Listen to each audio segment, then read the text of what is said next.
أتت رسالة تقول: قال النبي صلى الله عليه وآله وسلم: 4 لا يغفر الله لهم كما زعموا في ليلة القدر. ثم ذكروا المغتاب، وأخذ بعضهم يقول: سامحني فإني عفوت عنك، وقل هذا الدعاء 3 مرات، ولا يقف هذا الدعاء في جوالك، أرسله إلى غيرك.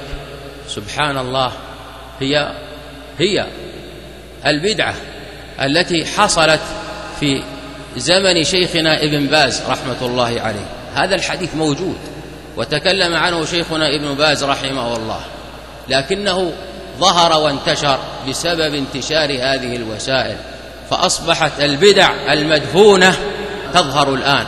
فالله الله في عقيدتكم، ويجب أن يربى الصغار على هذه العقيدة. والله لو زالت هذه العقيدة من نفوس هذا المجتمع والله سيحل به البلاء.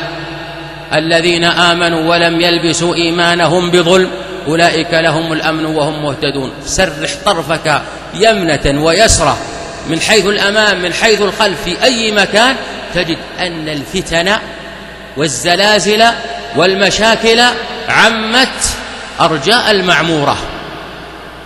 أولم يروا أنا جعلنا حرما آمنا ويتخطف الناس من حولهم؟ بفضل الله ثم بفضل هذه العقيدة نحن ننعم بالأمن، حتى لو قل ما في أيدينا، وإن كانت قلة نسبية حقيقة. أنا أضرب لكم أمثلة. في هذا الشهر هل نقضي على كل ما يقدم إلينا من مأكولات ومشروبات في بيوتنا؟ نصفها أو أكثر يبقى. مع هذا كله والله لو أكل الإنسان خبزة أو كسرة خبزة يابسة على ماء مع أمن، والله إن هذا لخير عظيم. الشاهد من هذا الحذر الحذر. ثم سبحان الله، يقولون لا يغفر الله للمغتاب. ألم يقل الله عز وجل: ويغفر ما دون ذلك لمن يشاء؟ إن الله يغفر الذنوب جميعا. أيتوب الله عز وجل على القاتل إذا أكرمه الله عز وجل بإرضاء المقتول؟ القتل أعظم من الغيبة، مع أن الغيبة شأنها عظيم، لكن كون أن يؤتى بحديث ويختلق ويقال بأنه لا يغفر للمغتاب، هذا خطأ عظيم ومخالف لصريح القرآن ولصريح السنة المطهرة.